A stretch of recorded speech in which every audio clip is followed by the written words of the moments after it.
Well, we spent plenty of time on different types of equations, and now I'm talking about formulas. But all a formula is a special type of equation.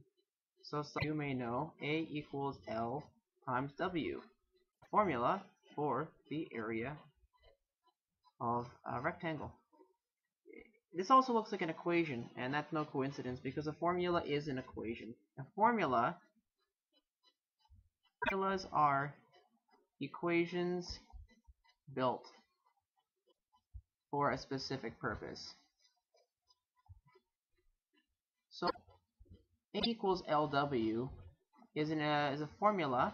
It's an equation built for the specific purpose of finding the area of a rectangle. So here we are. Here's our rectangle, and we have L times W. That's going to equal our A, right?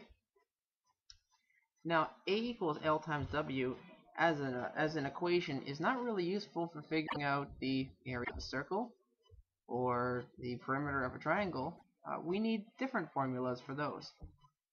What formula really is a specialized equation built for one specific purpose. So, I mean, we can all memorize all kinds of formulas, and maybe we'll do that later. But for now, what I want to think about is how to rearrange formulas. So if I gave you a problem like this, let's stick with the rectangle. We have a length of 4 and a width of 2. And I say, calculate the area of that rectangle. Well, let's use meters just to be clear. So area equals L times W. Let's substitute. Our length is 4 times a width of 2. Area will be equal 8 meters squared. Great. So we use the formula to solve a problem. Now, that's all good and fine, but what if I give you a problem that asks for something else? Maybe I say, here's a rectangle, and the area equals 32 meters squared, and the width is 4 meters. What is the length? Well, maybe we won't call it X, maybe we'll call it L. What is the length? Well, there's two things I could do here. I could say, okay, well, A equals LW. Now let's plug in the values I know. 32 for A. L I don't know. Times 4. And then I'm going to divide, of course, by number. And I'm going to end up with L equals 8. Well, that was pretty easy. But there's another way to do this. And this is a way that actually is better. So let's talk with A equals L times W again. If I say solve for L, in other words, figure out what L equals, what I can actually do is I can solve it just rearranging the variables first. So if I want to get this L all by itself, I'm going to want to divide by whatever it's stuck to. Right? It's stuck to a W right now. It's being multiplied by a W, so I'm going to divide by a W. These W's are going to cancel out, and what I'm left with is L equals over W. So now I have a new formula. Not one for figuring out the area of a rectangle, but actually one for figuring out the length of a side of a rectangle. Now, as long as I have these two pieces of information, area and width, I can figure it out. Well, it just so turns out that I do. So let me plug in those numbers. 32 divided by 4, and L equals 8. And to be specific, it equals 8 meters. Now, right away you're looking at this and you're saying, hey, that second thing you did took a whole step extra. Why would I ever want to do that? Well, that's true. Well, I'll tell you the reason why you might want to do it is, what if I said, solve for the length of one side for 15 different rectangles?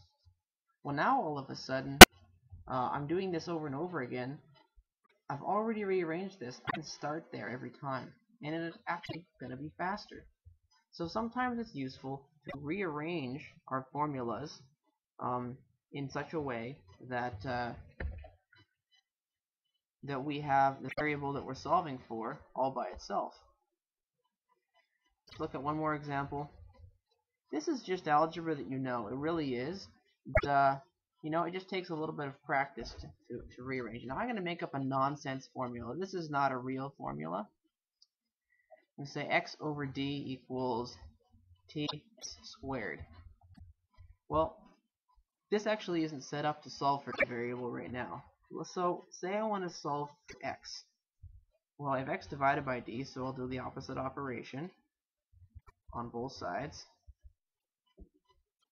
D times ds squared. Like this. So I end up with x equals d squared. Great. What if I say isolate the t? I can do that too. So I'll go start here. X over d equals t s squared.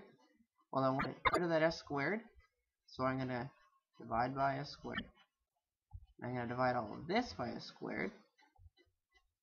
You can see that t equals, well, now this takes a little bit of figuring on the side. X divided by d divided by s squared over 1 is the same thing as x over d times invert and multiply, right? So that's going to equal x over ds squared. That takes a little bit of figuring. So I end up with t equals x over ds squared. One more, because there's actually lots of ways I could rearrange this formula. X over d equals ts squared. What if I want to solve for s? Okay, well, let's get rid of that t. So x divided by d divided by t is going to be x over dt equals s squared. And then how do I reverse a square? Well, I do the opposite of that, which is a square root. I do this, square root, and I end up with s equals the square root of x over dt. Here, let me rewrite that over here. S equals square root of x over dt. Now, the fact of the matter is, that's not a real formula that's used for anything. It doesn't matter. But we can practice on nonsense formulas like that. And really, you don't really even need to know what the formula means to rearrange it like this. And if somebody told me, well, x equals 3, d equals 2, and t equals 4, figure out what s equals. It doesn't really matter what this formula stands for at this point, because I can just use algebra to figure this out. So it would equal the square root of 3 over 8, whatever that is. I'd have to punch that into my calculator. Okay, so you can see